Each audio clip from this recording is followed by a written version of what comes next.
किया जा रहा है? एक सांसद को बचाने के लिए।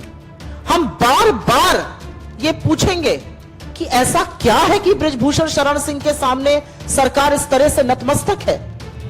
गंभीर आरोप लगे हैं, पॉक्सो तक का आरोप लगा है। आप हटिए अपने पद से, जांच होने दीजिए और फिर पद पर वापसी करिएगा। ऐसा कौन सा मोह है प्रधानमंत्री मोदी का और गृह मंत्री अमित शाह का बृजभूषण शरण सिंह से? कौन सी उनकी अंदरूनी राजनीति है जिससे बृजभूषण शरण सिंह का संरक्षण खुद देश के प्रधानमंत्री कर रहे हैं? लाल किले की प्राचीर से महिला सम्मान की बात करते हैं और संरक्षण हमेशा आरोपियों का करते हैं। हम क्यों ना ये कहें कि ये बेटी विरोधी सरकार है? वो बेटी चाहे इस देश की सबसे होनहार खिलाड़ी हो या इस देश की महामहिम राष्ट्रपति, हर बार बेटियों के खिलाफ खड़े हुए ये क्यों पाए जाते हैं? क्यों मोदी जी आज अपनी चुप्पी तोड़कर एक अपील नहीं कर पाए इन बेटियों से? क्यों मोदी जी न्याय की गुहार लगाती हुई बेटियों को यह विश्वास, यह ढांढस नहीं बंधा पाते कि आपके साथ न्याय होगा? आज बेटियां खुलकर कह रही हैं, हम करें तो क्या करें? हमारी न्याय की उम्मीद टूट चुकी है और अब जो गंगा अपने आप में सबको समाहित कर लेती है, हम उसी में अपना मेडल बहाने जा रहे हैं। यह सच कहा है उन्होंने। गंगा अपने आप में पाप और पुण्य दोनों को समाहित करती है। पुण्य उन बेटियों का, लेकिन पाप इस निरंकुश सरकार और एक तानाशाह राजा का जो संरक्षण में खड़ा है आरोपी के, अत्याचारी के, दुष्कर्मी के। आज सवाल यह है कि इन बेटियों को क्या इतना मजबूर, आपने क्यों इतना मजबूर कर दिया कि अपने मेडल बहाने को तैयार हैं? 5 दिन का वक्त टिकैत जी ने उनसे लिया है, उनको मेडल सौंप दिए हैं। क्या सरकार 5 दिन में चेतेगी? क्या सरकार 5 दिन में न्याय की गुहार करती हुई बेटियों की बात सुनेगी? क्योंकि इतना सड़ चुका है सरकार का जमीर कि उसमें से बदबू आने लगी है। आज सच यह है कि जिन लोगों को बेटी के समर्थन में खड़ा होना चाहिए, वो लड़कियों की वतन परस्ती पर सवाल उठा रहे हैं। वो इनके इतने बड़े कीर्तिमानों पर सवाल उठा रहे हैं, वो इन्हीं को आप शब्द कह रहे हैं। आज मीडिया चुप है। कब तक चुप रहिएगा आप? कब तक चीयर लीडर बनाकर 9 साल की खुशी मनाते रहिएगा? और आज जो भी चुप है, याद रखिएगा, तटस्थ रहने का समय नहीं है, क्योंकि समय आपके भी अपराध लिखेगा। संस्थाएं हैं इस देश में, पॉक्सो का आरोप लगा है बृजभूषण शरण सिंह पर, लेकिन एनसीपीसीआर की तरफ से एक शब्द, एक कार्रवाई, एक चिट्ठी न सरकार को न इलेक्शन कमीशन को। आप तो बाल अधिकारों की सुरक्षा के लिए बनाए गए थे, आरएसएस का ट्रेनिंग कैंप खोलने के लिए नहीं। पॉक्सो जैसा गंभीर आरोप लगा है। महिलाओं ने, इस देश की बेटियों ने शोषण का आरोप लगाया है। और एनसीडब्ल्यू जो रह रहकर चिट्ठी बांटता है, रेखा वर्मा जी को सुधी नहीं है। 1 महीने से ऊपर हो गया ये बेटियां बैठी थी। तो आज सवाल यह जरूर पूछना पड़ेगा कि भाजपा की निरंकुशता, मोदी जी का संरक्षण, और मैं ये डंके की चोट पर कह रही हूं, बेटियों के अत्याचारी, उनके दुष्कर्मी पर प्रधानमंत्री मोदी का संरक्षण है। क्योंकि अगर संरक्षण नहीं होता तो वो इन बेटियों को दिलासा देते, विश्वास देते, न्याय की गुहार लगा रही है ये। तो हमारा नमस्कार। और जैसा कि आपने विजुअल्स में देखा और तमाम टीवी चैनलों ने दिखाया कि अब से कुछ देर पहले गंगा के घाट पर अपने मेडल बहाने के लिए इस देश की सबसे होनहार बेटियां, वो वीरांगनाएं, वो सितारे हिंद जिनको कहा जाता है, वो गंगा के तट पर बैठी थी। आंखों में आंसू थे और टूटे हुए सपने थे। वो इस देश की मृत आत्मा से कुछ कह रही थी और उन्होंने ये साफ तौर से कहा, इस देश में हमारा कुछ नहीं बचा है। सरकार चुप थी, शाम तक मीडिया भी चुप था, साथ ही बड़े खिलाड़ी, बड़ी हस्तियां, बड़ी सेलिब्रिटीज चुप, राजा चुप, एक शब्द नहीं। एक कहावत है कि जब रोम जल रहा था तो नीरो बांसुरी बजा रहा था। जब बेटियां घसीटी जा रही थी, पीटी जा रही थी, रौंदी जा रही थी बूट तले, तब राजा अपना राज्याभिषेक करा रहा था। और आज भी राजा ने अपना मौन व्रत नहीं तोड़ा बेटियों के लिए, ने अपना मौन व्रत नहीं तोड़ा बेटियों के लिए। राजा ने एक बार नहीं कहा, मैं अपील करता हूं आप ऐसा मत कीजिए।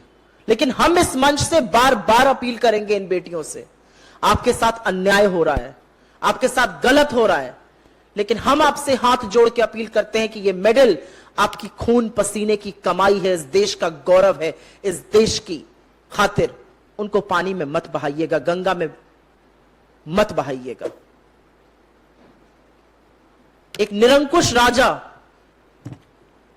उसकी निरंकुश सरकार जरूर आपके साथ गलत कर रही है, लेकिन आप ऐसा मत कीजिएगा। लेकिन इतिहास यह पूछेगा कि जब देश की बेटियों के साथ यह हो रहा था, और मैं एक चीज कुछ भी कहने से पहले यहां जरूर कहना चाहती हूं, साक्षी मलिक एकमात्र ऐसी महिला है जिनको कुश्ती में, ओलंपिक में, देश में मेडल मिला है, एकमात्र। और आज वो मेडल गंगा में बहाने को मजबूर है। आप सब लोगों ने इन खिलाड़ियों को सराहा है, इनकी हौसला अफजाई करी है। सोचिए एक बार, मुझे अगर याद है तो वो दिन था 18 अगस्त 2016 का वो दिन, जब साक्षी मलिक जीती थी और जब वो उत्साह से तिरंगे में लिपटी हुई, आंखों में खुशी के आंसू लिए अपने कोच के साथ खुशी मना रही थी। मेरे अभी भी बोलते हुए रोंगटे खड़े हो जाते हैं।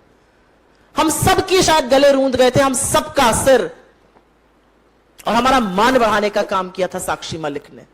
18 अगस्त 2016। आज वो साक्षी मलिक हर की पौड़ी पे बैठी है अपने मेडल बहाने के लिए, क्योंकि एक निरंकुश सरकार उनके साथी खिलाड़ियों की मांग नहीं सुनना चाहती है। अगर यह समाज मुर्दा नहीं है, अगर इस सरकार की आत्मा मृत नहीं है, अगर प्रधानमंत्री तानाशाह और राजा नहीं बन चुका है, तो यह क्या है? मैं एक बात जरूर कहना चाहती हूं, क्योंकि इसमें बहुत सारी बातें हैं। यह क्यों किया जा रहा है? एक सांसद को बचाने के लिए। हम बार बार यह पूछेंगे कि ऐसा क्या है कि बृजभूषण शरण सिंह के सामने सरकार इस तरह से नतमस्तक है। गंभीर आरोप लगे हैं, पॉक्सो तक का आरोप लगा है। आप हटिए अपने पद से, जांच होने दीजिए और फिर पद पर वापसी करिएगा। ऐसा कौन सा मोह है प्रधानमंत्री मोदी का और गृह मंत्री अमित शाह का बृजभूषण शरण सिंह से? कौन सी उनकी अंदरूनी राजनीति है जिससे बृजभूषण शरण सिंह का संरक्षण खुद देश के प्रधानमंत्री कर रहे हैं? लाल किले की प्राचीर से महिला सम्मान की बात करते हैं और संरक्षण हमेशा आरोपियों का करते हैं। हम क्यों ना यह कहें कि यह बेटी विरोधी सरकार है। वो बेटी चाहे इस देश की सबसे होनहार खिलाड़ी हो या इस देश की महामहिम राष्ट्रपति, हर बार बेटियों के खिलाफ खड़े हुए ये क्यों पाए जाते हैं? क्यों मोदी जी आज अपनी चुप्पी तोड़कर एक अपील नहीं कर पाए इन बेटियों से? क्यों मोदी जी न्याय की गुहार लगाती हुई बेटियों को यह विश्वास, यह ढांढस नहीं बंधा पाते कि आपके साथ न्याय होगा? आज बेटियां खुलकर कह रही हैं, हम करें तो क्या करें, हमारी न्याय की उम्मीद टूट चुकी है और अब जो गंगा अपने आप में सबको समाहित कर लेती है, हम उसी में अपना मेडल बहाने जा रहे हैं। यह सच कहा है उन्होंने। गंगा अपने आप में पाप और पुण्य दोनों को समाहित करती है। पुण्य उन बेटियों का, लेकिन पाप इस निरंकुश सरकार और एक तानाशाह राजा का जो संरक्षण में खड़ा है आरोपी के, अत्याचारी के, दुष्कर्मी के। और ऐसा लगता है कि जैसे इन बेटियों के घाव पर कुरेद कुरेद कर वो अत्याचारी कह रहा हो, देख लिया मैं पीएम का खास हूं, मेरा बाल भी बांका नहीं कर सकती, तुम लोग बिलबिलाती रहो, रोती रहो, अपना मेडल बढ़ा दो। क्योंकि मेडल को तो उसने वैसे भी 15 रुपए का बताया है। क्या वो समझता या जानता नहीं है कि मेडल का मतलब होता है खून पसीना एक कर देना, सालों की कड़ी मेहनत, निष्ठा और ईमानदारी से जब ये लड़कियां लड़ती हैं, जब चारों खाने चित्त कर देती हैं, तब ऐसे मेडल जीतती हैं। लेकिन मैं जरूर एक बात कहना चाहती हूं, अगर यह महिला अस्मिता का मुद्दा नहीं है तो महिला अस्मिता का मुद्दा क्या है? स्मृति ईरानी इस देश की महिला बाल विकास मंत्रालय की मंत्री हैं। बेटियां रौंदी जा रही हैं सड़कों पर, स्मृति जी फोटो बॉम्बिंग का वीडियो लगा रही हैं, पिक्चर लगा रही हैं। उनको अट्टहास सूझ रहा है। और जब उनके नीचे लोगों ने कमेंट करके लड़कियों की तस्वीरें दिखानी शुरू करी तो उन कमेंट को छुपाया जाने लगा। अगले दिन सवेरे उनकी हिम्मत है, धृष्टता देखिए आप। हमारे देश की बेटियां पीटी गई, लाठियां बरसाई गई, रौंदा गया बूटों के तले, और स्मृति ईरानी अगले दिन कहती है 9 साल, नारी शक्ति के 9 साल। मुझे समझ में नहीं आता, ये डिल्यूजनल है, ये पूरी तरह से सत्य से परे है, इनको धरातल का पता नहीं क्या है इस सरकार में। ये नारी शक्ति का सम्मान है? 9 साल नारी शक्ति के सेलिब्रेट हम ऐसे कर रहे हैं। लेकिन इतिहास भी गवाह है कि जब जब महिला की अस्मिता पर प्रहार हुआ है, तब तब कीमत चुकानी पड़ी है। महाभारत सबको याद है ना, कैसे द्रौपदी को घसीटा गया था, और उसकी कीमत सिर्फ धृतराष्ट्र ने नहीं चुकाई थी, उसकी कीमत उसके पूरे वंश और उस पूरी सदी ने चुकाई थी। आज भी ये बेटियां हैं, इनको घसीटा जा रहा है, और आंख पर पट्टी बांधे हुए आज भी एक राजा मौन धारण किए हुए है। आज सवाल यह है कि इन बेटियों को क्या इतना मजबूर, आपने क्यों इतना मजबूर कर दिया कि अपने मेडल बहाने को तैयार हैं? 5 दिन का वक्त टिकैत जी ने उनसे लिया है, उनको मेडल सौंप दिए हैं। क्या सरकार 5 दिन में चेतेगी? क्या सरकार 5 दिन में न्याय की गुहार करती हुई बेटियों की बात सुनेगी? क्योंकि इतना सड़ चुका है सरकार का जमीर की उसमें से बदबू आने लगी है। आज सच यह है कि जिन लोगों को बेटी के समर्थन में खड़ा होना चाहिए, वो लड़कियों की वतन परस्ती पर सवाल उठा रहे हैं, वो इनके इतने बड़े कीर्तिमानों पर सवाल उठा रहे हैं, वो इन्हीं को अपशब्द कह रहे हैं। आज मीडिया चुप है, कब तक चुप रहिएगा आप? कब तक चीयर लीडर बनाकर 9 साल की खुशी मनाते रहिएगा? और आज जो भी चुप है, याद रखिएगा, तटस्थ रहने का समय नहीं है, क्योंकि समय आपके भी अपराध लिखेगा। संस्थाएं हैं इस देश में, पॉक्सो का आरोप लगा है ब्रजभूषण शरण सिंह पर, लेकिन एनसीपीसीआर की तरफ से एक शब्द, एक कार्रवाई, एक चिट्ठी, न सरकार को न इलेक्शन कमीशन को। आप तो बाल अधिकारों की सुरक्षा के लिए बनाए गए थे, आरएसएस का ट्रेनिंग कैंप खोलने के लिए नहीं। पॉक्सो जैसा गंभीर आरोप लगा है। महिलाओं ने, इस देश की बेटियों ने शोषण का आरोप लगाया है, और एनसीडब्ल्यू जो रह रहकर चिट्ठी बांटता है, रेखा वर्मा जी को सुधी नहीं है। 1 महीने से ऊपर हो गया ये बेटियां बैठी थी। तो आज सवाल यह जरूर पूछना पड़ेगा कि भाजपा की निरंकुशता, मोदी जी का संरक्षण, और मैं ये डंके की चोट पर कह रही हूं, बेटियों के अत्याचारी, उनके दुष्कर्मी पर प्रधानमंत्री मोदी का संरक्षण है। क्योंकि अगर संरक्षण नहीं होता तो वो इन बेटियों को दिलासा देते, विश्वास देते, न्याय की गुहार लगा रही हैं ये। हम सिर्फ ये कहना चाहते हैं इन बेटियों को इस मंच से, ऐसा कोई कदम मत उठाइएगा जो आपके कीर्तिमानों को समाप्त करे, क्योंकि आपने इस देश का सीना गर्व से चौड़ा किया है। कोई फर्क नहीं पड़ता कि एक निरंकुश सरकार, एक आंखों पे पट्टी बांधे हुए राजा, हर बार आरोपी के साथ खड़ा हुआ प्रधानमंत्री आपको न्याय ना दे, लेकिन यह देश आपके साथ खड़ा है, और यह देश देख रहा है कि कैसे बार बार बेटियों के अपमान में और संरक्षणों के साथ यह सरकार खड़ी होती है। आज जो गंगा के तट पर गंगा ने देखा, वो पुण्य और पाप की वेदी के बीच की खाई है, और मैं आशा करती हूं कि सरकार जागेगी, अपनी बेच खाई हुई नैतिकता को याद करेगी, और जरूर इन बेटियों को न्याय देने का काम करेगी। क्योंकि बेटियों का रोता हुआ चेहरा और ब्रजभूषण सिंह का दमकता हुआ चेहरा, यह इस देश का दुर्भाग्य है। आज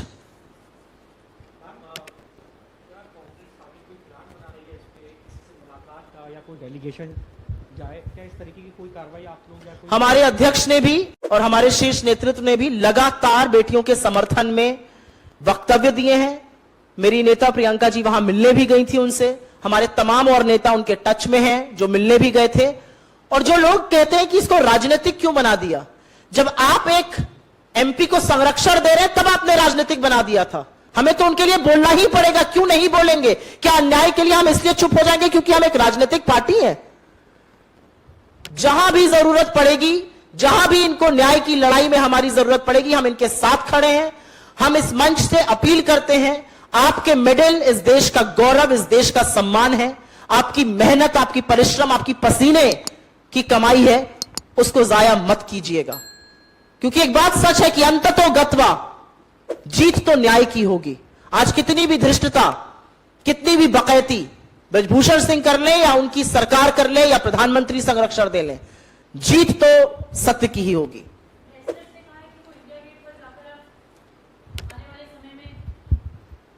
रेसलर्स का कहना है कि वो इंडिया गेट पर जाकर आने वाले समय में अनशन भी करने वाले हैं।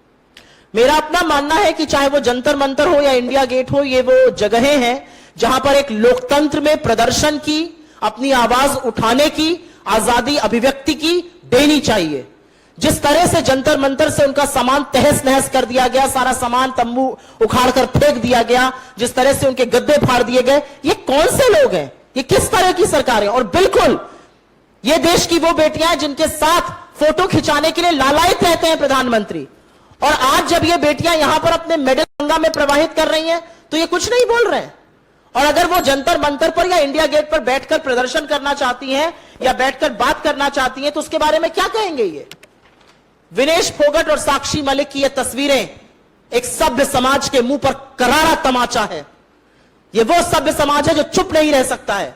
ये वो समाज है जहां पर इन देश की बेटियां जब जीत कर आएंगी तो इनके साथ लालायित होकर फोटो खींची जाएगी, और जब वो न्याय की गुहार करेंगी तो उनको अमित शाह और नरेंद्र मोदी की पुलिस अपने बूटों के तरह रौंदेगी और मजबूर कर देगी कि वो गंगा में अपने प्रवाहित करें मेडल्स। जिस दिन डिटेन किया गया था विनेश और संगीता फोगाट को 6 PM के बाद 7 बजे के बाद उन्हें रिलीज किया गया, जबकि दिल्ली में 6 PM के बाद फीमेल्स को डिटेन करके नहीं रख सकते। तो आप लोगों का इस पर क्या कहना है? आपसे कोई रिएक्शन नहीं आया? सिर्फ दिल्ली में ही नहीं, जो हिंदुस्तान का कानून है उसमें आप सूर्यास्त के बाद महिला को बिना महिला पुलिसकर्मी हुए या बिना महिला थाना हुए आप नहीं रख सकते हैं। विनेश फोगट या साक्षी मलिक या संगीता फोगट जैसे लोग ये दुर्दांत आतंकवादी हैं। इनके हाथ में क्या था? इनके हाथ में इस देश का तिरंगा था, और उस तिरंगे को धूल दूषित करने का काम अमित शाह की पुलिस ने किया। जवाब उनको देना चाहिए। असलियत यह है कि इन देश की बेटियों के खिलाफ FIR करने में आपको 70 मिनट नहीं लगे, लेकिन महीनों लग गए थे, और बिना सुप्रीम कोर्ट के हस्तक्षेप के आप FIR इनके खिलाफ नहीं कर पाए थे, अपने MP के खिलाफ। सुप्रीम कोर्ट को इंटरवीन करना पड़ा। FIR तब हुई जब उच्चतम न्यायालय ने निर्देशित किया, और 70 मिनट के अंदर आपने इस देश की सबसे होनहार, सबसे गौरवान्वित उन बेटियों को जो आपके लिए गौरव लाती हैं, मान लाती हैं, सम्मान लाती हैं, आपने उनके खिलाफ FIR कर दी। साक्षी मलिक का वक्तव्य पढ़िए, उसमें लिखा हुआ है कि उनके साथ क्या क्या हुआ और कल कैसे पूरे दिन ये बेटियां छुपती छुपाती रही पुलिस के अतिक्रमण से। आज अगर एक खिलाड़ी ये कहता है कि हमें गोली भी पड़ सकती है, हमारा एनकाउंटर भी हो सकता है, तो सोचिए इस देश के सबसे डेकोरेटेड एथलीट्स को यह डर है कि ये निरंकुश पुलिस, ये निरंकुश प्रशासन जो संरक्षण में खड़ा है बलात्कारी के, वो उनकी हत्या भी कर सकता है। तो आम जनता का क्या हाल है? कहां पर न्याय की उम्मीद करी जाए? किसान नेताओं ने कहा है कि कल हम खास पंचायत कर रहे हैं इस मुद्दे पर, और उसके बाद हमने 5 दिन का समय लिया है, और प्रधानमंत्री लगातार एक व्यक्ति को बचा रहे हैं। बिल्कुल सही कहा उन्होंने। प्रधानमंत्री अगर एक व्यक्ति को नहीं बचा रहे हैं तो क्या कर रहे हैं? प्रधानमंत्री को का कर्तव्य क्या है? प्रधानमंत्री लाल किले की प्राचीर से बोलते हैं बेटी बचाओ बेटी पढ़ाओ, नारी सम्मान की बात करते हैं। ये कितने खोखले दावे हैं, ये कितने खोखले शब्द हैं। भाजपा के किसी भी नेता को, भाजपा की किसी भी महिला नेता को आज बेटियों के बारे में बात करने का नैतिक अधिकार नहीं है। हम इस मंच से कहते हैं इन बेटियों को जब जरूरत पड़ेगी, जो जरूरत पड़ेगी, इनके खिलाफ जो अन्याय होगा, न्याय की लड़ाई में हम इनके साथ खड़े हैं। लेकिन क्या इसी मजबूती से, इसी बुलंदी से, इसी पुरजोर तरीके से भाजपा का कोई नेता यह कह सकता है? Can the Women and Child Development Minister Smriti Irani put her hand on her heart and say that she stands for the women of this country? She stands for these athletes who are being hounded by the police. Why does this government, why does Mr. Modi constantly allow political patronage to those who perpetrate crime against women? We saw this with Sengar, we saw this with Chinmay Anand, we saw this in Uttarakhand, we see it perpetually, we see it now. Why? That's the question we are raising. Madam, नए संसद भवन में जिस तरीके से 28 तारीख को उद्घाटन चल रहा था, उसी संसद भवन के बाहर जो है महिलाओं के साथ जो पुलिस ने जिस तरीके से अपने जूतों से महिलाओं का जो सर कुचलने का काम कर रही थी पुलिस, जिस देश में बेटी बचाओ बेटी पढ़ाओ का नारा दिया जाता है, उसी देश में महिलाओं के साथ ये अत्याचार। 500 मीटर दूर थी ये लड़कियां भारत की नई संसद से, उस इमारत को जिसको भारत की नई संसद कहा जा रहा है, जहां पर एक राजा अपना राज्याभिषेक करा रहा था। पर राज्याभिषेक कराते वक्त वो ये भूल गया कि हमारी संस्कृति यत्र नार्यस्तु पूजयन्ते रमन्ते तत्र देवता की है। हमारी संस्कृति सब कुछ बर्दाश्त करती है, लेकिन महिला का अपमान ना हमारा धर्म बर्दाश्त करता है, ना हमारी संस्कृति बर्दाश्त करती है, फिर वो कोई भी धर्म हो। हम उस संस्कृति से आते हैं जहां पर मां के पैरों में जन्नत कहा जाता है, और आप उन पैरों के तले बेटियों को रौंद रहे हैं, और आपको लगता है कि आपका राज्याभिषेक होकर आप सम्राट नरेंद्र मोदी बन गए। शर्म आनी चाहिए। लेकिन यह दिखाता है कि सत्ता के नशे में किस कदर चूर है यह सरकार। यह दिखाता है कि सत्ता के मद में, अहंकार में, धरातल से, जमीनी हकीकत से किस कदर इनकी दूरी हो गई है। इनको पता नहीं चल रहा है कि पैरों के तले से इनकी जमीन खिसक रही है। आप सोचिए उन बेटियों के बारे में जो विनेश फोगाट को और साक्षी मलिक को देखकर बनना चाहती हैं एथलीट्स। आज कौन मां बाप उनको एथलीट बनाने को भेज रहा है? बड़ी बड़ी कोचिंग सेंटर्स आज क्यों खाली पड़े हैं? क्योंकि मां बाप को डर है कि जब तक मोदी सरकार है बेटियों को भाजपा से बचाना है। Thank you very much.